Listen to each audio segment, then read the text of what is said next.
They tell you that loyalty to a company will pay off. They tell you that if you put your head down, work the 80-hour weeks, and cover for your boss's mistakes, you'll eventually get your piece of the pie. It's a lie. In the corporate world, loyalty is just a weapon used by upper management to get free labor before they discard you. Welcome to Retribution Wire. Tonight, we are diving into two deep, slow-burn stories from the dark side of the corporate world. Stories of backstabbing executives, ruined careers, and the brilliant, methodical revenge plots that brought arrogant bosses to their knees. Put your headphones on, sit back, and let's begin with our first story. The ledger in the ceiling. They tell you that loyalty to a company will pay off. They tell you that if you put your head down, work the 80-hour weeks, and cover for your boss's mistakes, you'll eventually get your piece of the pie. It's a lie. In the corporate world, loyalty is just a weapon used by upper management to get free labor before they discard you. Tonight, we are diving into three deep, slow-burn stories from the dark side of the corporate world. Stories of backstabbing executives, ruined lives, and the brilliant, methodical revenge plots that brought multi-million-dollar empires to their knees. Put your headphones on, sit back, and let's begin. I worked for a mid-sized logistics firm based just outside of London. For 6 years, I was the assistant to the regional director, a man named Arthur Vance. Arthur was the kind of boss who wore custom-tailored suits, but complained about spending money on coffee for the break room. He was loud, arrogant, and possessed an uncanny ability to take credit for every single success my department achieved, while seamlessly shifting the blame for any failure onto the lowest-ranking employee available. I didn't mind it at first. It was just the corporate game, or so I told myself. I was making decent money, and Arthur had promised me a senior vice president role by the time the company went public. I poured my soul into that office. I missed family dinners, canceled vacations, and practically raised his department's profit margins by 40% over a 3-year period. Then came the audit. It was a routine internal compliance check, but Arthur was acting frantic. He began asking me to alter past shipping manifests and delete digital logs from our secondary servers. When I questioned him about it, he slapped his desk and told me to do my job if I wanted to keep my future promotion. I complied, assuming it was just messy bookkeeping. 2 weeks later, I walked into the office on a Tuesday morning to find 2 compliance officers and a corporate attorney sitting in my workspace. Arthur was standing behind them, looking remarkably calm.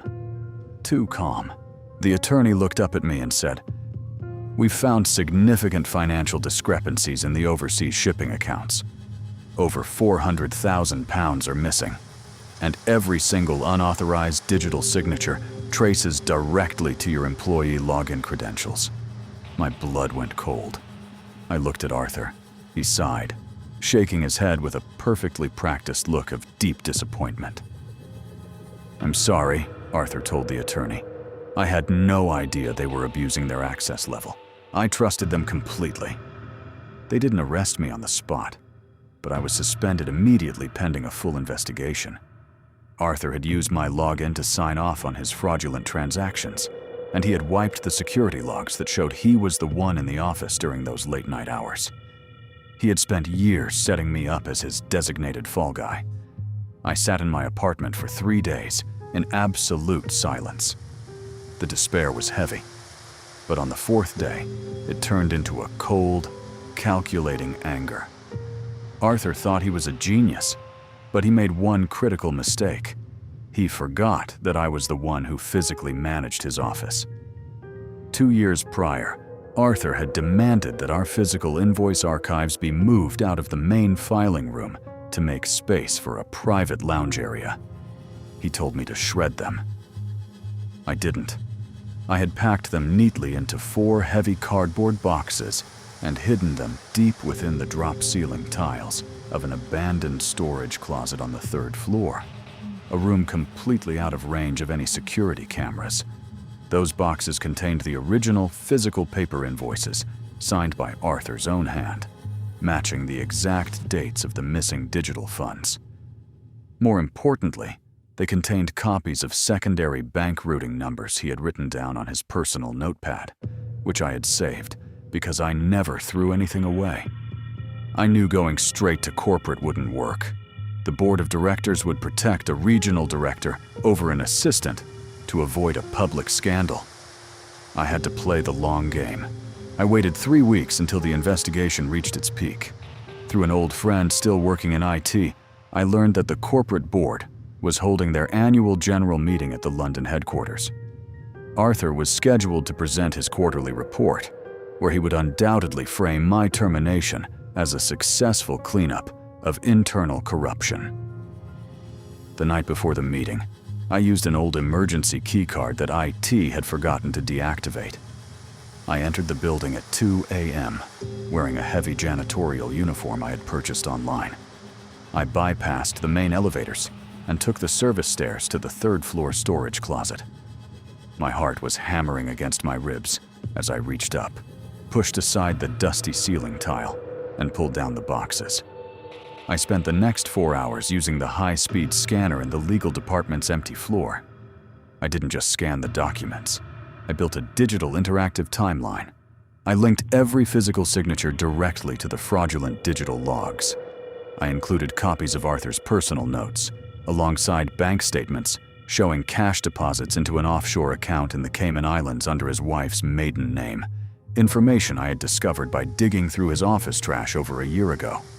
Instead of sending it to the board, I sent the entire encrypted file directly to the lead investigator at the Serious Fraud Office and copied the company's primary insurance underwriters.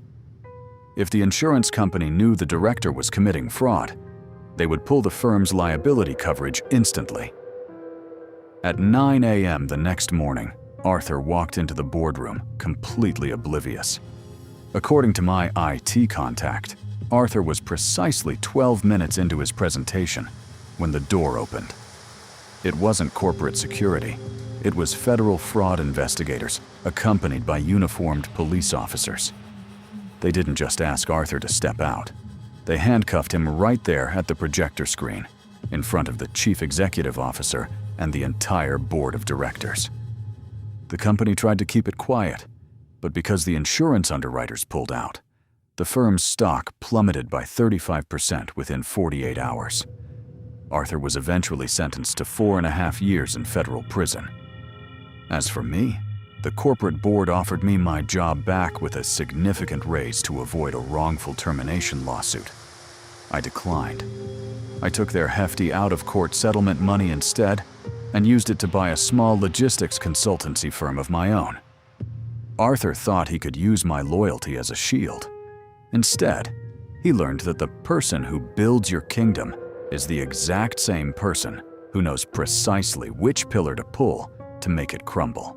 In the United States, there is a corporate term that sounds entirely peaceful, but is actually incredibly brutal: restructuring. I spent 9 years working as a senior database architect for a massive healthcare technology firm in Chicago. I loved my work. I designed the core data architecture that handled millions of patient records across 3 different states. I knew every line of code, every database trigger, and every security patch in that system. It was my baby. Everything changed when our company was acquired by a venture capital firm. Within months, the old management team was replaced by a group of 20-something consultants wearing identical slim-fit suits and talking about synergy and operational efficiency. The leader of this new crew was a man named Julian.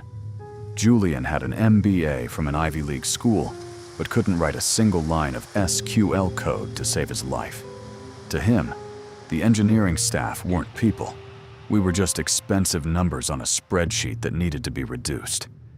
Julian called me into his glass-walled office on a Friday afternoon. He had a wide, synthetic smile on his face. "Michael," he said, leaning back in his ergonomic chair, "you've done an incredible job here, truly legacy work. But as we transition to our new cloud-based model, We want to maximize our efficiency. We've brought on an offshore development team in Eastern Europe, and we need you to spend the next 6 weeks training them on how to manage your database architecture." I knew exactly what this meant. It was the classic corporate trap. They wanted me to hand over my 9 years of specialized knowledge to a team making 1/4 of my salary. And the moment the training was complete, I would be handed a pink slip. "And what happens to my role after the 6 weeks, Julian?" I asked directly. He laughed softly, waving his hand. "Oh, don't worry about that. We're looking at a brand new global strategy role for you. Lots of travel, lots of high-level oversight. Just focus on getting the offshore team up to speed first." He was lying through his teeth.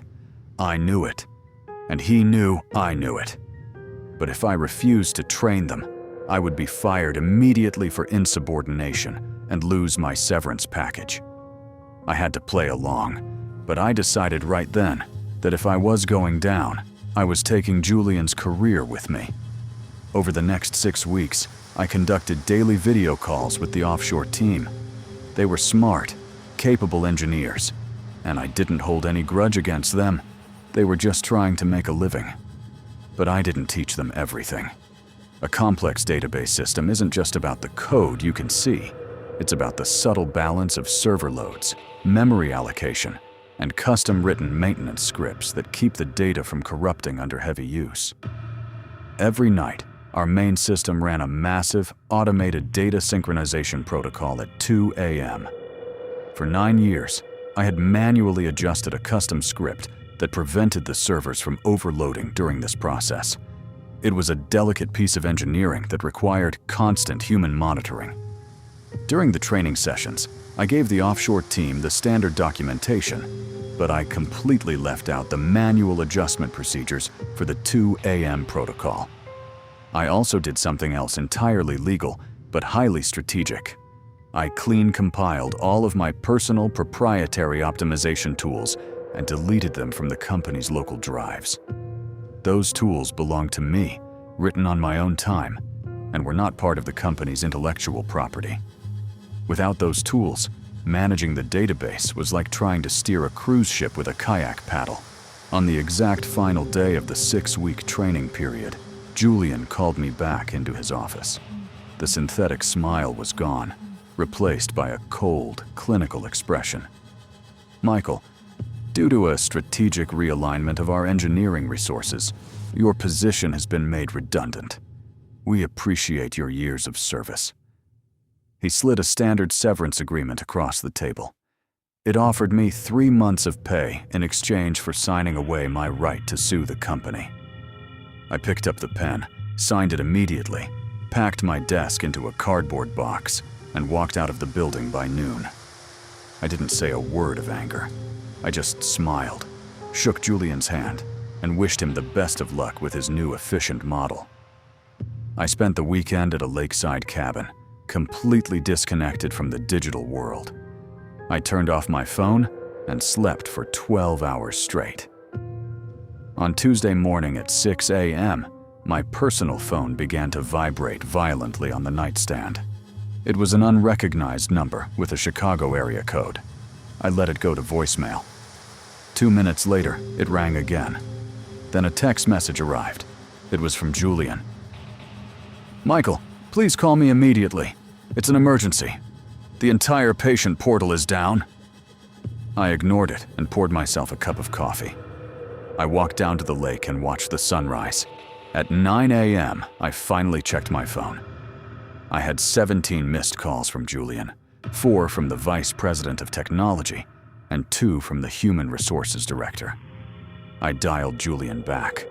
When he picked up, his voice was completely frantic, stripped of all its usual corporate polish. He sounded like a man who hadn't slept in days. "Michael, thank God you picked up," Julian stammered. The 2 a.m. data sync failed completely. The primary database crashed, the backup servers failed to initialize, and the entire hospital network across Illinois can't access patient records. The offshore team has been trying to fix it for 7 hours, but they say the architecture is completely unstable, and they don't understand the error codes. We need you to log in right now and fix it." I took a slow sip of my coffee. "I can't do that, Julian. As you informed me on Friday, my position has been made redundant. I no longer have security clearance, nor am I an employee of the firm." "Michael, please. We will pay you for your time. Name your price. The hospitals are threatening to sue us for breach of contract. It's costing us $50,000 for every hour the system is offline." "I understand your situation, Julian," I said calmly.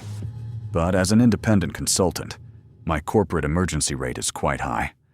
I require a minimum retainer of $50,000 upfront and an hourly rate of $500, with a guaranteed minimum of 40 hours billed.